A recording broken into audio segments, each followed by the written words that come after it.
Iran আজ যেন এক অদৃশ্য আগুনে জ্বলছে। রাজপথে, মসজিদের চত্বরে, গোয়েন্দা দপ্তরে সর্বত্র ছড়িয়ে পড়েছে সন্দেহ আর আতঙ্কের ছায়া। বছর দুই আগের মতোই ফের বিক্ষোভের ঝড়। তখন এক তরুণীর মৃত্যুতে জেগে উঠেছিল জনতার রোষ। এবার আঘাতটা এসেছে বাইরের শত্রুর কাছ থেকে। আরব ভূখণ্ড ছাড়িয়ে ইসরায়েলের মোসাদের ঘাতক ছায়া ঢুকে পড়েছে ইরানের মাটি ছুঁয়ে। ইরানের রাষ্ট্রীয় গণমাধ্যম বলছে, দেশের বুকে ইসরায়েলের ড্রোন হামলার পেছনে ছিল এক অবিশ্বাস্য গুপ্তচর অভিযান। মোসাদ বাহিনী ইরানের ভেতরেই তৈরি করেছিল ঘাঁটি। সেখানে পৌঁছে গিয়েছিল বিস্ফোরক, ড্রোন এবং মারাত্মক অস্ত্র।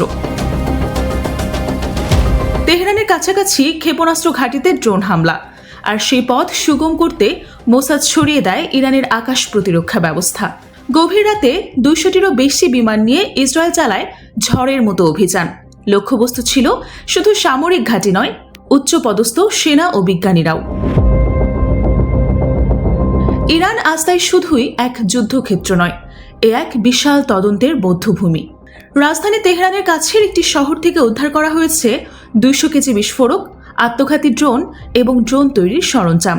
ইরানের রাষ্ট্র নিয়ন্ত্রিত ফার্স নিউজ এজেন্সির প্রকাশিত ভিডিওতে দেখা যায়, এক পরিত্যক্ত ভবনের ভেতর ছড়িয়ে রয়েছে যুদ্ধের ভয়ঙ্কর ছায়া। রাষ্ট্র ইরানের চোখ এখন ঘরে ঘরে। কে বিশ্বাসঘাতক, কে বন্ধুর মুখোশে শত্রু, তার খোঁজেই নামানো হয়েছে বাসিস বাহিনী। এটি ইরানের রেভলিউশনারি গার্ডের ভয়ঙ্কর ছায়া সেনা। তারা এখন রাতভর পাহারা দিচ্ছে, রাস্তাঘাট তল্লাশি চালাচ্ছে ঘরে ঘরে।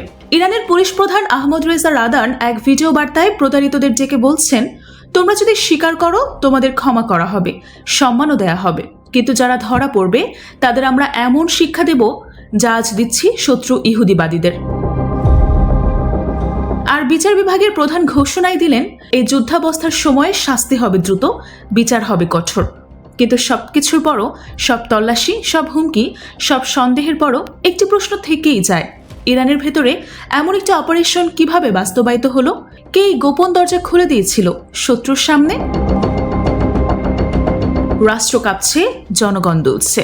আকাশের নিচে ইতিহাসের এই ক্রান্তি লগ্নে ইরান যেন নিজেকেই খুঁজে ফিরছে। বিশ্বাসঘাতকের ছায়া আর রাষ্ট্রের অবিশ্বাস মিলেমিশে তৈরি করছে এক বিষাক্ত দহনের রেখা। এই লড়াই শুধু বোমার, ড্রোনের বা অস্ত্রের নয়। এই লড়াই বিশ্বাস আর বিদ্রোহের, আত্মপরিচয় আর অস্তিত্বের। এই লড়াই ইরানের আত্মার গভীরের।